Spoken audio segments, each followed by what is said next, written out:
예수 그리스도로 하나님 말씀 증거하겠습니다. 하나님 말씀 이사야서 25장 오늘 25장 말씀 같이 보시겠습니다.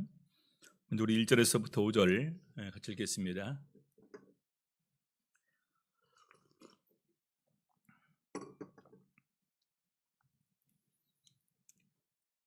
이사야서 25장 1절에서부터 5절까지 읽겠습니다.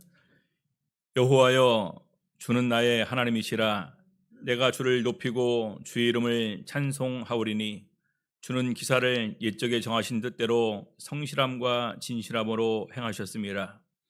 주께서 성읍으로 무더기를 이루시며 견고한 성읍으로 황무케 하시며 외인의 궁성으로 성읍이 되지 못하게 하사 영영이 건설되지 못하게 하셨으므로 강한 민족이 주를 영화롭게 하며 포악한 나라들이 성읍이 주를 경외하리이다. 주는 포악자의 기사가 성벽을 충돌하는 폭풍과 같을 때에 빈궁한 자의 보장이시며 환난 당한 빈핍한 자의 보장이시며 폭풍 중에 피난처시며 폭양을 피하는 그늘이 되셨사오니 마른 땅에 폭양을 제함같이 주께서 외인의 환화를 그치게 하시며 폭양을 구름으로 가리움같이 포악한 자의 노래를 낮추시리이다. 오늘 이 시간에는 구원받은 자의 노래라는 제목으로 오늘 이 시간 같이 은혜하는 시간 갖도록 하시겠습니다. 계속해서 하나님께서 우리 땅에 대한 심판을 이렇게 선포를 하시는 가운데 그 가운데에서 구원을 받을 사람이 있겠죠. 그래서 그 구원에 참여할 사람이 정말로 마음에서 우러나오는 기쁨과 감사함으로 하나님께 찬양을 올릴 내용이 이렇게 기록이 되어 있습니다. 먼저 우리 1절에서부터 5절까지는 하나님의 행사에 대한 찬양입니다. 하나님이 하신 일에 대한 찬양, 행사. 그 다음에 6절에서부터 8절까지는 이런 가운데서 우리에게 전해지는 구원의 복음에 대한 축복, 구원의 복음의 축복. 그 다음에 마지막에는 하나님 안에서 우리 그 믿는 자의 승리, 또 교회의 승리, 이렇게 9절부터 12절까지 승리자의 노래를 이렇게 얘기를 하고 있습니다. 먼저 우리 1절 보게 되면요, 여호와여, 주는 나의 하나님이시라. 우리 성도님들, 하나님은 나의 하나님이시라. 누가 이렇게 얘기를 할까요? 누구의 하나님이십니까? 우리 하나님. 또 더 나아가 나의 하나님입니다. 어떤 사람이 그런 고백을 할 수 있을까요? 진실로 하나님과 교제하는 가운데에서 주님의 크신 은혜와 능력과 사랑을 체험한 사람이 정말로 절망적인 상황에서, 그다음에 힘들고 고달픈 상황에서, 또 죽음의 위협 가운데서 구원받았을 때에 저절로 그런 소리가 나올 것입니다. 주는 나의 하나님이시라. 그렇죠? 시편 63편 1절 보시겠습니다. 시편 63편 1절. 여기 보게 되면 표제어가 다윗의 시이면서 유다 광야에 있을 때라고 되어 있습니다. 유다 광야에 있을 때 좀 그 곤고한 상황이 이렇게 있을 것입니다. 근데 여기서 뭐라고 찬양을 합니까? 하나님이여, 주는 나의 하나님이시라. 하나님이여, 주는 나의 하나님이시라. 그 가운데에서 나를 도와주실 분, 나를 구원해 주실 분, 내 모든 문제를 진실로 해결해 주실 분은 누구밖에 없습니까? 하나님밖에 없어요. 그래서 내가 간절히 주를 찾되 물이 없어 마르고 곰핍한 땅에서 내 영혼이 주를 갈망하며 내 육체가 주를 앙모하나이다. 이런 상황에서 응답받았을 때의 그 기쁨은 어떨까요? 그 기쁨은 이루 말할래야 말할 수가 없을 것입니다. 내가 주를 높이고 주의 이름을 찬송하오리니 시편 145편 1절 보시겠습니다.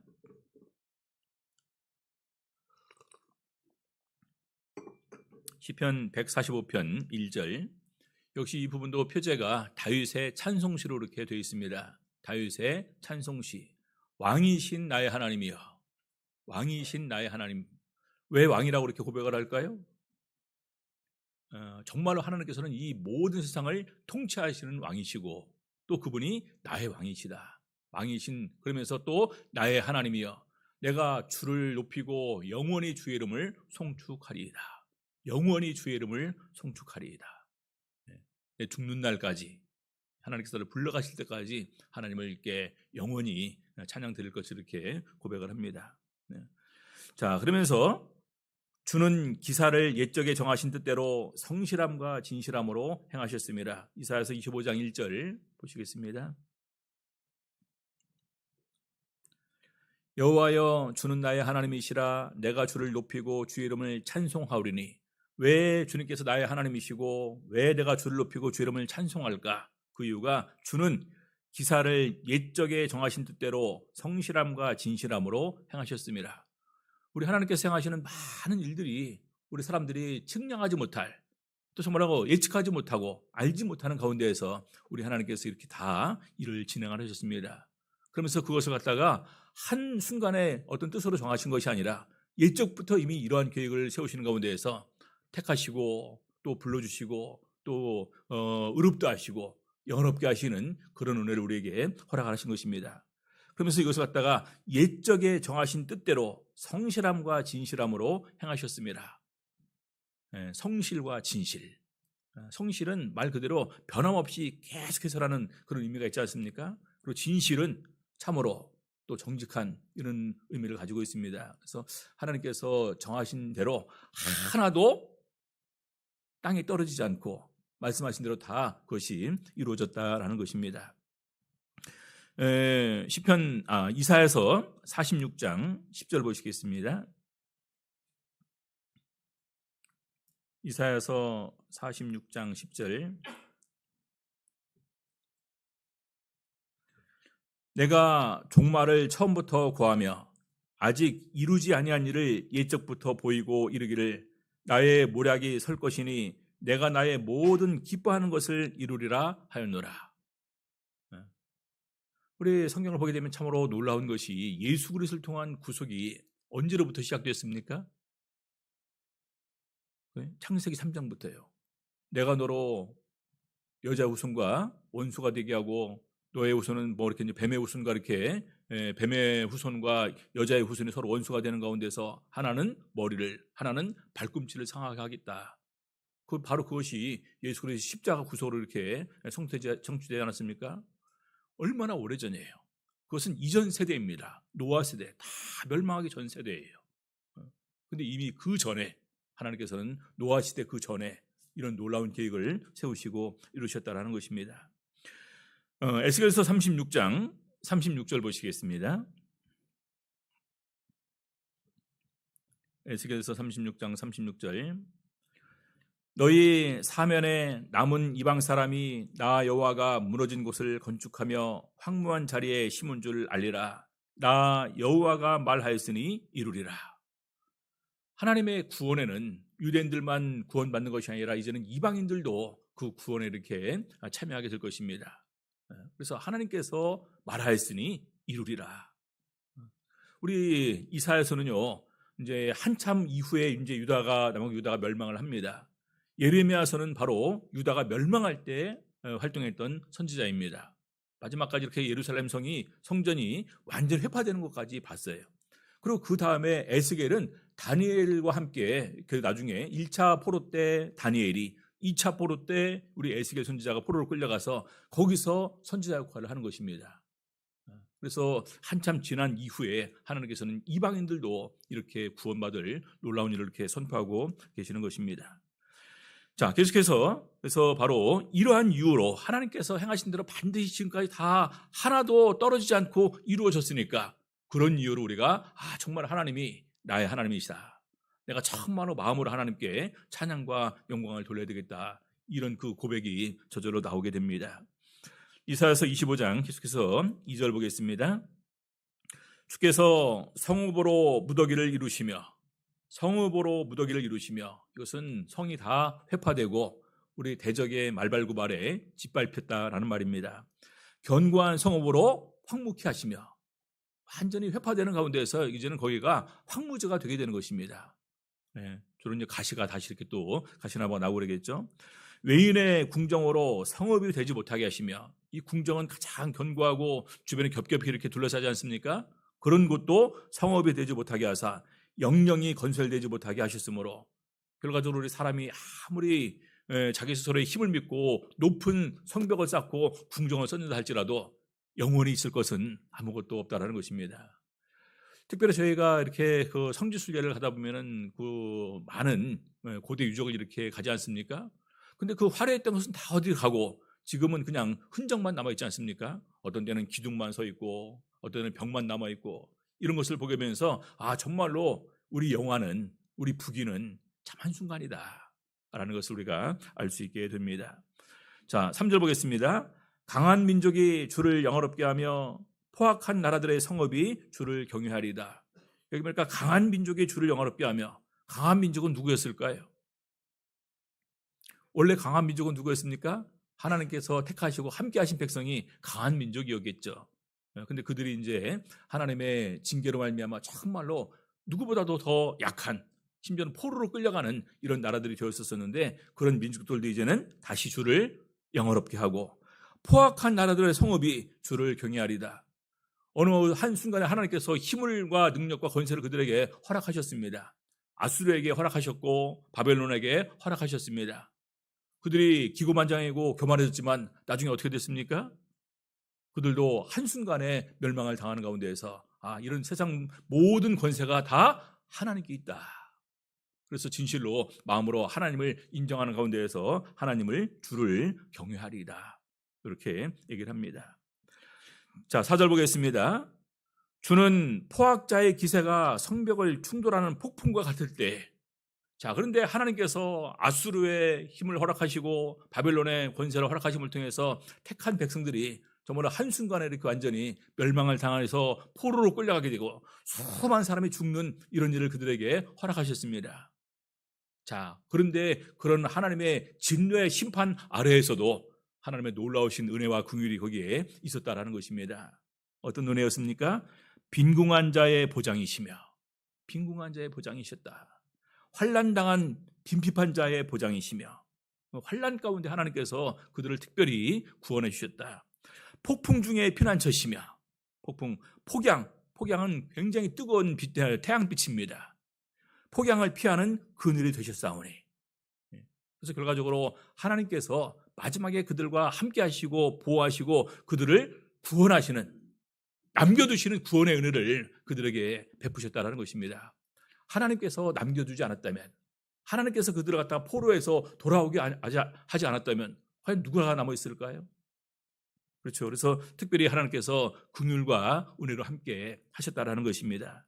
25절, 마른 땅에 폭양을 제함같이, 땅이 말라있는 가운데서 해가 쨍쨍 내려지게 되면 어떻게 할까요? 더 뜨겁게 있죠. 그렇죠? 그런 땅에서 폭양을 제함같이 주께서 외인의 환화를 그치게 하시며, 외인은 대적과 침략자의 크게 환호하는, 떠들면서 좋아하는 이런 소리입니다. 그런 소리를 그치게 하시며 폭양을 구름으로 가려움같이 포악한 자의 노래를 낮추시리이다. 하나님께서 허락하셨지만 결과적으로 그들의 기쁨이 오래가지 못한다라는 것입니다. 자, 그래서 이런 가운데서 특별히 누가 구원받게 됩니까? 남은 자가 구원받는 거예요. 남은 자. 오늘 남은 자는 누굴까요? 오늘 남은 자는 바로 주님의 구원의 은혜를 입어서 택하심과 부르심을 입은 우리들이 바로 영적 남은 자임을 우리가 기억을 하셔야 될 것입니다. 고린도전서 1장 26절 보시겠습니다.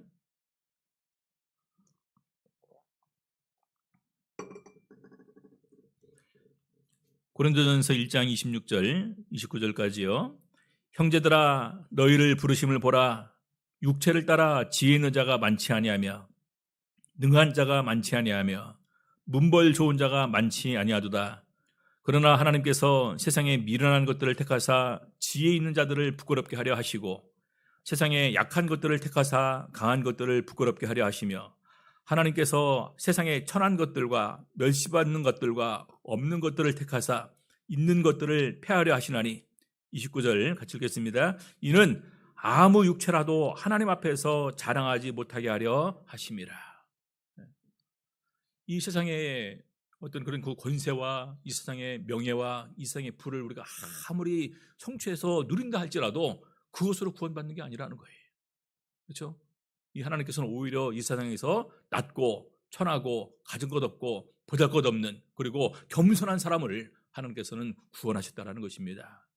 내가 가진 작은 것이라도 그것으로 인해서 교만해진다면 바로 그것은 멸망의 기름을 우리가 특별히 기억을 하셔야 됩니다.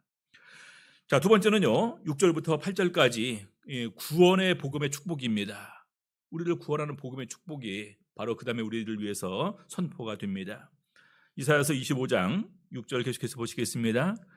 만군의 여호와께서 이 산에서, 이 산은 어디입니까? 바로 예루살렘 시온산인데 더 나아가 오늘날은 바로 교회입니다. 교회. 만군의 여호와께서 누가 주체자입니까? 연회와 만찬의 주체자는 바로 친히 하나님이십니다. 구원의 연회를 하나님께서 친히 열으시는 가운데서 만민을 위하여, 이 만민을 위하여, 이 복음의 대상은 만민입니다. 이방인까지도 다 포함되는 이 세상 모든 사람이 사실 하나님의 연회의 초청이 대상이 되게 되는 것입니다. 그래서 그들을 위해서 기름진 것과 오래 저장하였던 포도주로 연회를 베푸시리니 곧 골수가 가득한 기름진 것과 기름이 참 많아서 정말로 더욱더 이렇게 맛이 있는, 그러면서 오래 저장하였던 맑은 포도주로 하실 것이며, 포도주는 오래되면 오래될수록 더욱더 비싸다고 하죠. 100년 된 거, 150년 된 거, 200년 된 거 엄청나게 한 병값만 해도 그 차 한 대 값과 이렇게 되는 그런 것도 이렇게 있다고 합니다. 그래서 그런 맑은 포도주로 하실 것이며, 그래서 이 하나님 자신이 잔치의 주인이시고 초대받은 손님들은 바로 유대인뿐만 아니라 이방인까지 포함된 만민들, 그리고 장소는 시온산. 다시 말해서 복음이 예루살렘으로부터, 복음이 시온으로부터, 복음이 교회로부터 선포가 되게 되는 것입니다. 이사야서 2장 3절 보시겠습니다. 이사야서 2장 3절.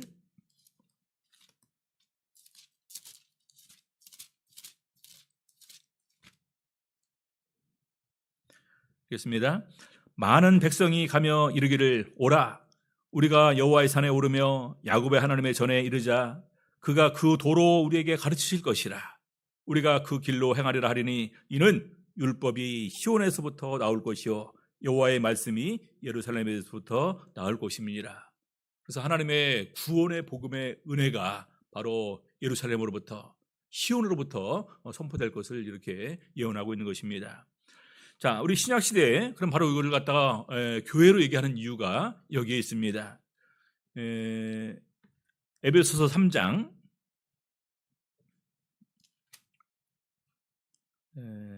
4절 보겠습니다. 4절부터 우리 1절부터 3절까지를 보게 되면 사도 바울이 복음의 비밀, 이 하나님의 비밀을 깨달았다라고 하는데 그 비밀이 뭐냐? 4절부터 보시겠습니다. 이것을 읽으면 그리스도의 비밀을 내가 깨달은 것을 너희가 알 수 있으리라. 이제 그의 거룩한 사도들과 선지자들에게 성령으로 나타내신 것 같이 다른 세대에서는 사람의 아들들에게 알게 하지 아니하셨으니, 다른 세대에는 사람의 아들들에게 알게 하지 아니하셨다는 것입니다. 근데 언제 알게 했다는 거예요? 언제? 지금 알게 했다는 것입니다. 누구를 통해서요? 거룩한 사도들과 선지자들을 통해서 알게 하셨다는 것입니다. 이 거룩한 사도들은 언제부터 시작되는 거예요? 예수님께서 12제자를 이렇게 부른 다음부터, 사도로 세운 다음부터 바로 그 사도 시대가 시작이 되는 거죠. 그래서 그때로부터 이렇게 복음이 전파가 되는데, 이 구약 시대 이전 시대에는 이것을 알게 하지 않았다라는 것입니다. 그러니까 사도 시대 이후로 사는 것 자체가 굉장히 크신 주님의 은혜인 것입니다. 6절, 이는 이방인들이 복음으로 말미암아 그리스도 예수 안에서 함께 후사가 되고 함께 지체가 되고 함께 약속에 참여하는 자가 됨이라. 그 비밀의 내용이 바로 이것이라는 거예요. 비밀의 내용이 무엇입니까? 유대인들뿐만 아니라 이방인들도 그 구원에 참여하게 되는 거구나. 함께 후사라는 것은 후계자가 되어서 바로 아버지의 모든 것을 물려받게 된다는 거예요. 그 다음에 함께 지체가 되고, 무슨 지체가 됩니까? 예수님께서 친히 교회의 몸이 되시고 우리는 그 몸을 이루는 각각의 지체가 된다는 것입니다. 어떤 사람들은 눈, 어떤 사람들은 코, 어떤 사람들은 입, 어떤 사람들은 귀, 이런 지체의 역할을 우리가 한 몸으로서 같이 감당하게 되는 것입니다. 지체가 되고 함께 약속에 참여하는 자가 됩니다. 약속, 어떤 약속입니까? 영생의 약속, 천국의 약속을 받아 누리는 그런 삶을 살 수 있게 되는 것입니다. 그래서 7절 보니까요, 이 복음을 위하여, 바로 이 자체가 복음의 내용입니다. 이 복음을 위하여 그의 능력의 역사하시는 대로 내게 주신 하나님의 은혜의 선물을 따라 내가 일꾼이 되었노라. 우리 사도 바울 자체가 자기 스스로가 일꾼이 되고 이 직분을 주셔서 사도로 쓰임받는 것 자체가 바로 은혜의 선물이면서 은혜다, 이렇게 고백을 합니다. 8절, 모든 성도 중에 지극히 작은 자보다 더 작은 나에게, 모든 성도 중에 지극히 작은 자보다 더 작은 나에게, 그럼 얼마나 작습니까? 이것은 그만큼 사도 바울이 하나님을 알면 알수록, 주님과 더욱더 영적으로 깊게 교제하면 교제할수록 자기를 낮추는 사람이 되었다는 거예요. 정말 진정으로 겸손한 사람이 이렇게 되게 되는 거죠. 그래서 모든 성도 중에 지극히 작은 자보다 더 작은 나에게 이 은혜를 주신 것은 어떤 은혜입니까? 구원해 주실 뿐만 아니라 나에게 직분을 주시고 나를 사도라 써주시는 은혜를 주시고 이방인을 위한 이런 그 복음 전하는 자로 나를 불러주셨습니다. 자, 이 은혜를 주신 것은 측량할 수 없는 그리스도의 풍성을 이방인에게 전하게 하시려고. 9절, 영원부터 만물을 창조하신 하나님 속에 감추었던 비밀의 경륜이 어떠한 것을 드러내게 하려 하심이라. 바로 복음을 통해서 하나님의 비밀의 경륜, 경륜이라는 것은 하나님께서 이런 모든 것을 갖다가 이렇게 직접 주관하시는 가운데서 이루어가는 것을 말합니다. 감춰졌던 비밀인데 이것이 드디어 오늘 이렇게 나타나게 되었다는 것입니다. 비밀이 뭔지 아시겠죠? 오늘 저희들과 특별히 이방인인 우리가 이 비밀을, 이걸 속에서, 이 복음을 통해서 우리가 함께 구원받게 되었다는 것입니다. 자, 그런데 10절 보니까요, 이는 이제 교회로 말미암아, 교회로 말미암아, 그렇죠? 우리 구약시대에 예언할 때 보게 되면은 율법이 예루살렘으로부터 또 말씀이 시온으로부터 이렇게 나오게 되는데, 우리 신약시대는 어디로부터 나옵니까? 이제는 교회를 통해서 이 구원의 은혜와 복음이 선포가 되는 거예요. 그래서 이는 이제 교회로 말미암아 하늘에서 정사와 권세들에게 하나님의 각종 지혜를 알게 하려 하심이니 곧 영원한 때 영원부터 우리 주 그리스도 예수 안에서 예정하신 뜻대로 하신 것이라. 그리스도 안에서 예정하신 뜻대로 행하신 것이라. 언제 그리스도 안에서 예정하신 뜻대로 했습니까? 바로 창세기 3장에서, 또 그 전에, 그렇죠? 12절, 우리가 그 안에서 그를 믿음으로 말미암아 담대함과 하나님께 당당히 나아감을 얻느니라. 그래서 이 비밀을 깨달으면 깨달을수록 얼마나 기쁘고 감사한지 모릅니다. 이 구원의 은혜는요, 우리가 깨달으면 깨달을수록 그 기쁨과 감사함은 누구도 뺏어갈 수 없는 내 마음에 깊이 감추인, 정말로 끊어지지 않는 이런 영원한 기쁨의 근원이 되게 되는 것입니다. 자, 그래서 바로 이제는 신약 시대에는 교회로부터 이렇게 구원의 복음이 전파가 됩니다. 다시 25장 7절 보겠습니다. 또 이 산에서, 계속해서 보니까 또 이 산에서, 예루살렘과 시온산이겠죠. 모든 민족의 그 가려진 면박과 열방의 그 덮인 휘장을 제하시며, 우리 성님들 면박과 휘장이 있어요. 가려진 면박, 덮인 휘장이 있습니다. 무슨 의미일까요? 이렇게 면박이 가려져 있으면, 면사포 같은 걸로 이렇게 가려져 있으면 또렷이 보여요, 안 보여요? 안 보이겠죠. 이렇게 또 휘장으로 이렇게 덮여 있습니다. 그럼 보일까요, 안 보일까요? 안 보이겠죠. 그래서 우리가 안 보이고 몰랐던 것이 다 거두어짐을 통해서 이제는 똑바로 보고 알게 된다는 거예요. 예전에 우리 예수님께서 친히 복음으로 이것을 갖다가 나타내시고 사도들을 통해서 이렇게 설명하기 전에 그 전 시대 사람들이 알았을까요, 몰랐을까요? 몰랐어요.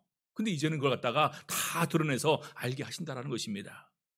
우리 성도님들, 지금 이렇게 우리가 복음의 진리의 말씀, 성경 말씀을 통해서 많은 부분에서 우리 복음의 내용과 진리의 말씀을 우리가 깨달아서 알고 있습니다. 근데 우리가 지금 온전히 안다고 말할 수 있습니까? 아직도 우리가 부족해요.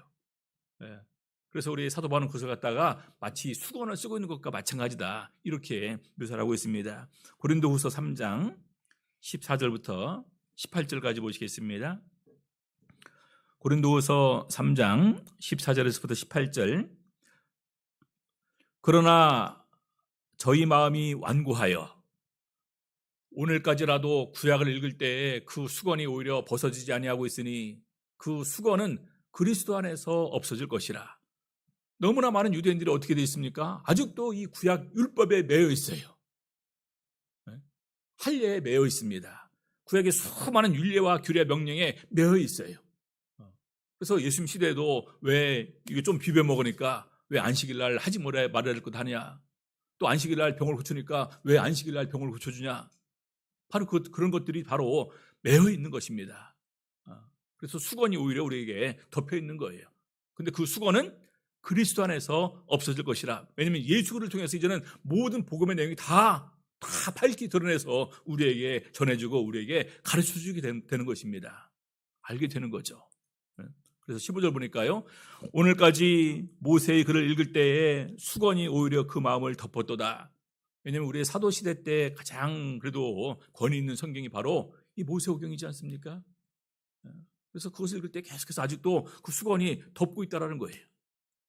깨닫지 못하니까 예수를 통해서 이어지는 구원의 은혜를 아직까지 온전히 발견하지 못한 게 되겠죠. 자, 16절. 그러나 언제든지 주께로 돌아가면 그 수건이 벗어지리라. 언제든지 주께로 돌아가면 정말 진심으로 우리가 예수 그리스도를 믿고 그 복음을 받아들이게 되면 이제는 우리 구약 시대에 있던 그 수건들이 다 벗어지는 거예요. 벗겨지는 거예요. 17절. 주는 영이시니 주의 영이 계신 곳에는 뭐가 있다고요? 자유함이 있느니라. 수많은 사람들이 구약의 율법의 규례에 얽매여 살았어요. 우리 한국도 수많은 민간신앙이 있지 않았습니까? 그 민간신앙에 지금도 많은 사람들이 얽매여 삽니다. 그렇죠? 근데 이제는 예수를 알고 이제는 우리가 가장 귀하고 가장 존귀하고 정말로 이 모든 것을 다스리는 분이 이제는 예수 그리스도임을 알았습니다. 그래서 다른 것은 다 우리가 무시할 수 있겠죠. 진정으로 영적 자유를 누리게 되는 것입니다. 18절 보겠습니다. 우리가 다 수건을 벗은 얼굴로 거울을 보는 것 같이 주의 영광을 보매 저와 같은 형상으로 화하여 예수 그리스도의 영광의 몸으로 우리가 나중에 변화가 되는 거죠. 믿으십니까? 예, 변하여 바로 영광으로 영광이 이르니 곧 주의 영으로 말미암음이라. 우리가 영광의 몸체로 변화되고 계신 곳 하늘나라로 들어가서 영원히 주와 함께 거하면서 영생을 누리는 것 근거가 뭡니까? 주의 영으로 말미암음이라. 얼마나 확실한 보장이십니까? 우리 성도들 이렇게 그 놀라운 보장이 있음에도 불구하고 우리가 정말로 기뻐하지 못하고 즐거워하지 못하면은 이것은 어리석은 거예요. 바보이고 멍청한 것입니다. 그렇죠? 얼마나 귀한 것인데. 예. 자, 8절 보겠습니다. 사망을 영원히 멸하실 것이라. 좋지 않으십니까? 사망을 영원히 멸하실 것이라. 얼마나 많은 사람들이 지금 이 죽음이라는 것 때문에 정말 슬퍼하고 애통해하고 안타까워합니까? 우리가 가장 처절하게 그냥 막 애통하면서 울 때가 언제입니까? 사랑하는 가족 세상 떠났을 때예요. 그런데 이제는 그런 사망이 없어진다는 것입니다. 사망을 피하시고 사망을 영원히 멸하실 것이라. 주 여호와께서 모든 얼굴에서 눈물을 씻기시며 그 백성의 수치를 온 천하에서 제하시리라. 여호와께서 이같이 말씀하셨느니라. 자, 디모데후서 1장 10절 보시겠습니다. 디모데후서 1장 10절. 이제는 우리 구주 그리스도 예수의 나타나심으로 말미암아 나타났으니 저는 사망을 패하시고 복음으로써 생명과 썩지 아니할 것을 드러내신지라. 사망을 패하셨어요. 복음으로써 생명과 썩지 아니할 것을 드러내셨습니다. 사망을 패하셨는데 우리가 같이 믿음 안에서 살다가 한 사람이 세상을 떠났는데 세상을 떠난 것이 그러면 그 사람이 완전히 죽어서 다시 못 보는 게 아니라 이제는 잠깐 영적 잠을 자는 것처럼 돼서 나중에 영원한 영생에 들어가기 전에 심판을 때 다시 부활해서 우리가 영생을 누리게 됩니다. 우리 안산교회 갔을 때 어떤 자매님이 계셨는데 원래 그 남편들이 교회를 어렸을 때 나왔었어요. 근데 오히려 나중에 커서는 남편이 안 나오고 이 자매님이 교회를 열심히 나온 것입니다. 그리고 심지어는 나중에 교회에서 또 이렇게 이제 성직까지 이렇게 받으셨어요. 근데 그러기 전에 예수 그리스도를 믿기 전에 이분이 이제 그 시집에 할머니가 돌아가셔서 세상을 떠나셔서 이렇게 거기에 장례식에 이렇게 참석을 했습니다. 근데 그 할머니는 장수하시다가 평안하게 이렇게 고통 없이 이렇게 세상을 떠나셨어요. 그러니까 그 가족들은 어떻게 합니까? 믿는 집안의 가족들이니까 전부 다 정말로 더 좋은 곳으로 가셨다. 이 세상의 모든 수고와 그치를 쉬고 이제는 주 안에서 영원한 안식과 평안을 누린다. 기쁨으로 보내는데 이 사람이 신기하는 거예요. 왜 안 우냐? 자기 혼자만 제일 슬프게 울었다라는 것입니다. 혼자만. 근데 나중에 이제 이 사람이 깨닫고 구원으로 들어온 거예요. 우리 그리스도인들은 이것을 확실히 믿습니다. 사망을 피하시고 우리 눈에 보이는 부분은 육체적인 죽임을 뿐인 거예요. 우리가 영으로서 영원히 살게 되는 것입니다.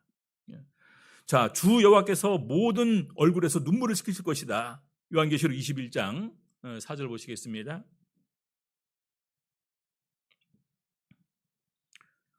요한계시록 21장 4절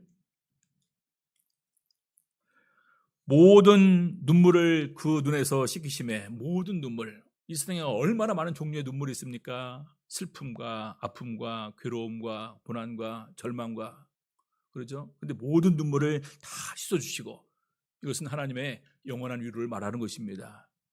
씻기심에 다시 사망이 없고 애통하는 것이나 곡하는 것이나 아픈 것이 다시 있지 아니하리니 아픈 것도 없대요. 소경이면 하늘에서는 어떻게 살까요? 이제는 소경이 아니라 눈 뜨고 사는 거예요. 벙어리는 어떻게 할까요? 말 못하는 것이 아니라 말도 잘하면서 영생을 누리면서 살게 됩니다. 인간의 모든 고통 것, 아픈 것, 슬픈 것 다 이제는 끝나는 거예요. 영원히 있지 아니하리니 처음 것들이 다 지나갔음이로라. 자, 그러면서 그 백성의 수치를 온 천하에서 제하시리라. 백성의 수치는 바로 그들의 죄악을 완전히 제해서 그들을 의롭게 여기시고 그들을 아들로 삼아주시고 영원한 구원으로 인도하시는 은혜인 것입니다. 이사야서 61장 7절 보시겠습니다.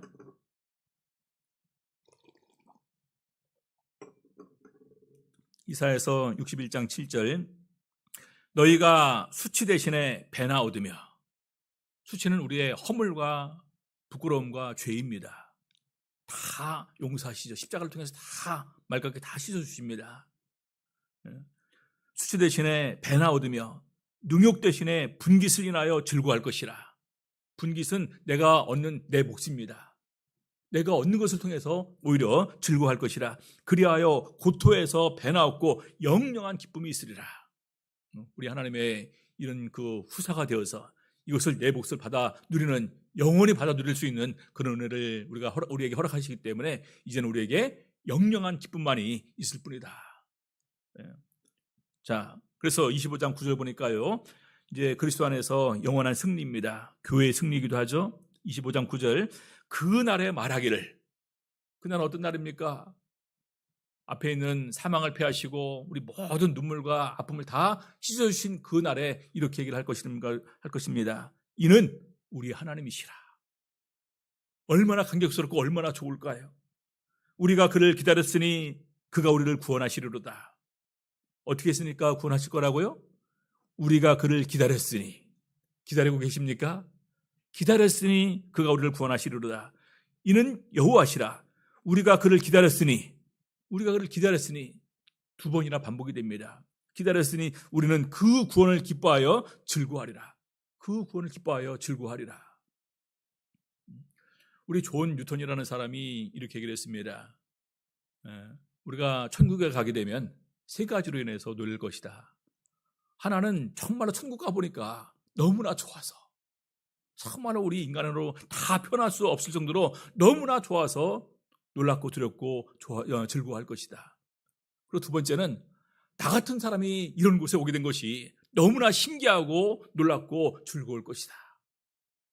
그리고 세 번째로는 오리라고 생각한 사람이 못 오고 오지 못하라 생각한 사람이 오게 된 것에 대해서 놀랄 것이다. 그렇죠? 우리에게 시사하는 바가 좀 있겠죠. 그래서 그것은 마음속으로 우리가 한번 생각해 보시기 바랍니다.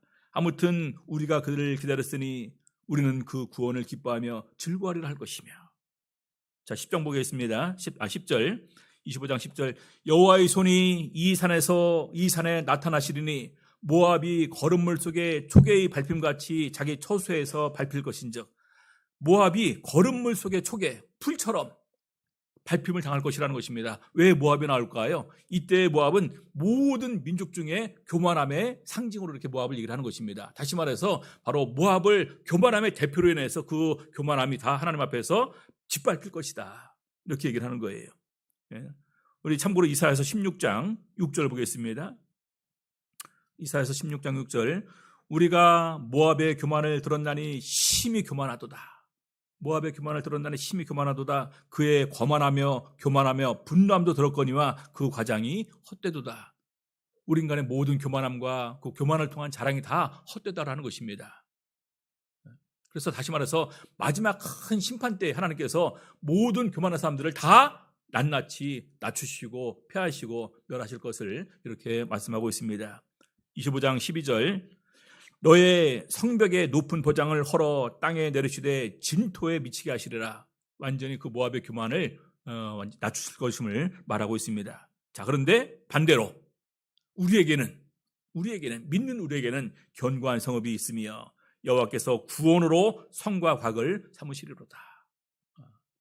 바로 이 구원의 은혜에 참여한 사람들은 얼마나 기쁠까요? 우리 성도님들, 이스라엘 백성이 바벨론 포로 생활을 마치고 가나안 땅으로 돌아왔을 때 얼마나 기뻤을까요? 그 기쁨을 이렇게 표현하고 있습니다. 시편 126편 1절부터 보시겠습니다. 시편 126편 1절,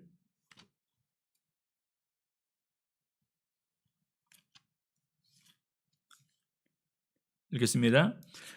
여호와께서 시온의 포로를 돌리실 때 우리가 꿈꾸는 것 같았도다. 그때 우리 입에는 웃음이 가득하고 우리 혀에는 찬양이 찼었도다. 열방 중에서 말하기를 여호와께서 저희를 위하여 대사 큰 일을 행하셨다. 그럼 계속해서 하였도다. 여호와께서 우리를 위하여 대사를 행하셨으니 우리는 기쁘도다. 이렇게 기쁘다는 것이나 꿈꾸는 것 같았다. 웃음이 가득하고 혀에는 찬양이 찼었도다. 여호와께서 정말 우리를 위해서 큰 일을 행하셨다. 여러분, 이 이상의 찬양과 기쁨이 오늘 우리들의 삶에서 나와야 되는 것입니다. 구약시대 이들이 누렸던 기쁨보다 지금 우리가 누리는 기쁨은 비할 데가 없이 더 귀하고 큰 것입니다. 그런데 이것보다 세상 바라보면서 아직까지 나를 이렇게 초라하게 볼 것입니까? 이 세상에서 나보다 귀한 존재가 없어요. 나보다 거룩한 존재가 없습니다. 그래서 이런 걸 생각하면서 정말로 마음으로부터 진정한 기쁨과 즐거움과 감사함으로 하나님께 찬양 드리실 수 있는 우리 성도님들 다 되시기를 우리 주 예수 이름으로 바랍니다.